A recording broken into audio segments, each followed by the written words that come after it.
नमस्कार दोस्तों, मैं आपका दोस्त बजरंग प्रजापति एक बार फिर से आपके सामने उपस्थित हूँ एक और ऐतिहासिक किस्सा लेकर। बात चल रही है पानीपत के युद्धों की।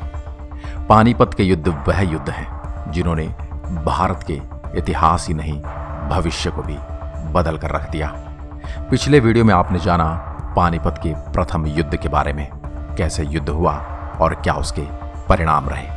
अगर वह वीडियो आपने अभी तक नहीं देखा है तो ऊपर दिए गए बटन यानी सब्सक्राइब के बटन पर क्लिक करें और बाकी की वीडियोस भी देख लें। ये कहानी है इस बार पानीपत के दूसरे युद्ध के, जिसमें वीरता के साथ साथ बहुत सारा द्वेष है। तो चलिए शुरू करते हैं आज के इस ऐतिहासिक किस्से को। मुगल साम्राज्य के संस्थापक बाबर के उत्तराधिकारी हुमायूं ने अपनी विरासत तब खो दी थी जब वह शेर शाह सूरी द्वारा भारत से बाहर कर दिया गया था, जिसने 1540 में ही सूर साम्राज्य की स्थापना की थी। दिल्ली और आगरा शेर शाह के हाथों में घिर गए थे, लेकिन जल्द ही उनकी मृत्यु हो गई। 1545 में उसका साम्राज्य उसके छोटे बेटे इस्लाम शाह सूरी, जो एक सक्षम शासक था, उसके हाथ में चला गया। हालांकि 1554 में उसकी मृत्यु पर सूर साम्राज्य एक उत्तराधिकारी की लड़ाई में फंस गया और विद्रोह और प्रांतों के अलगाव से त्रस्त हो गया। हुमायूं ने इस हार का बदला लेने के लिए पहल की और 23 जुलाई 1555 को मुगलों ने सिकंदर शाह सूरी को हरा दिया और अंत में दिल्ली और आगरा पर अधिकार कर लिया। इस्लाम शाह के सही उत्तराधिकारी उनके 12 वर्षीय बेटे फिरोज खान की हत्या उसके मामा ने की थी, जिसने आदिल शाह सूरी के रूप में गद्दी संभाली थी। हालांकि नया शासक अपने राज्य के मामले की तुलना में आनंद की खोज में अधिक रुचि रखता था और जनता को ज्यादा भाव नहीं देते थे।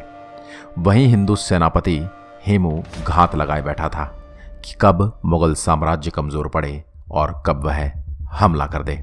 वह बंगाल में थे जब 27 जनवरी 1556 को हुमायूं की मृत्यु हो गई। मुगल सम्राट की मृत्यु ने हेमू को मुगलों को हराने और खोए हुए क्षेत्र को पुनः प्राप्त करने का एक आदर्श अवसर प्रदान किया। हेमू ने बंगाल से तेजी से अपनी यात्रा शुरू की और मुगलों को बयाना, इटावा, भरथना, बिधुना, लखना, संभल, कालपी और नारनौल से बाहर निकाल दिया। आगरा में राज्यपाल ने शहर को खाली कर दिया और हेमू के आक्रमण की सुनवाई के बिना लड़ाई से भाग गए। राज्यपाल की खोज में हेमू दिल्ली के ठीक बाहर एक गांव तुगलकाबाद पहुंचा, जहां वह दिल्ली के मुगल राज्यपाल तारदी बेग खान की सेना में भाग गया और उन्हें तुगलकाबाद की लड़ाई में हराया। राज्यपाल को ढूंढते हुए हेमू दिल्ली के बाहर एक गांव तुगलकाबाद पहुंचा, जहां उसने राज्यपाल तारदी बेग खान की सेना को हराया और उन्हें तुगलकाबाद की लड़ाई में बुरी तरह से परास्त कर दिया। 7 अक्टूबर 1556 को एक दिन की लड़ाई के बाद उन्होंने दिल्ली पर अधिकार कर लिया और विक्रमादित्य की उपाधि धारण कर शाही दर्जे का दावा किया। तुगलकाबाद में हुमायूं के उत्तराधिकारी की विनाशकारी खबर सुनने के बाद 13 वर्षीय अकबर और उनके संरक्षक बैरम खान ने जल्द ही दिल्ली के लिए उड़ान भरी।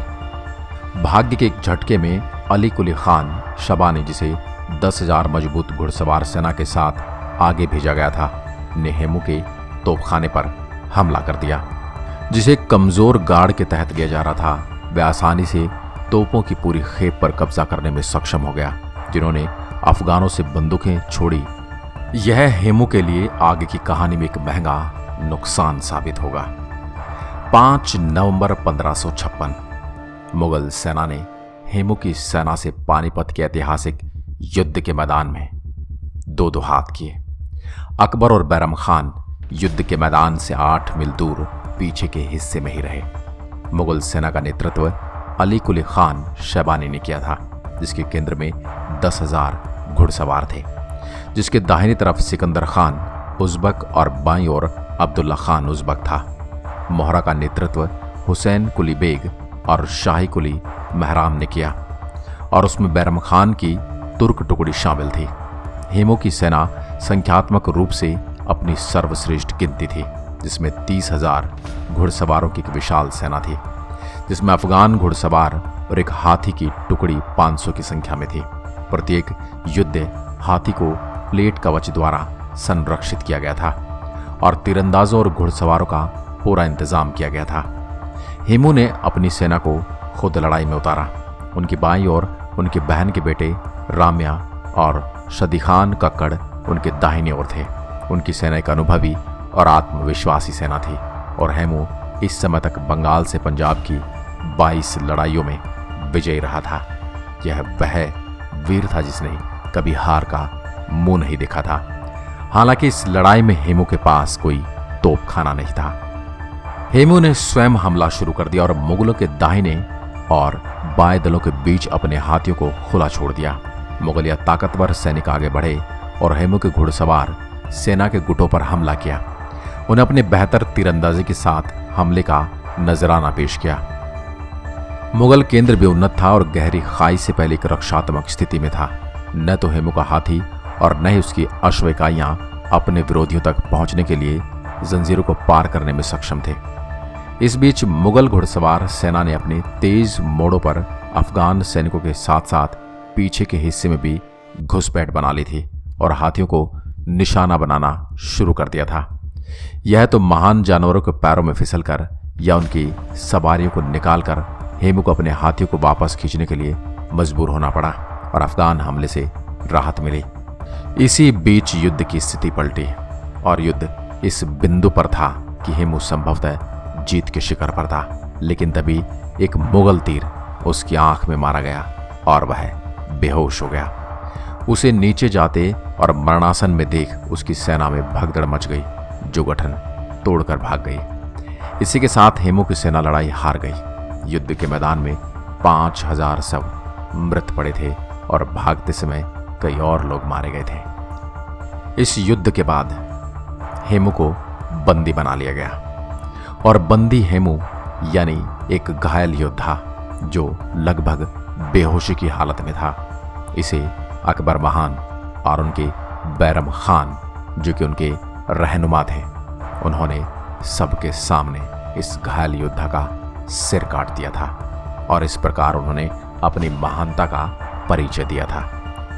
तो आज आपने दोबारा देखा कि कैसे पानीपत में एक रोमांचक युद्ध हुआ जिसमें पल पल में स्थितियां बदलती रही।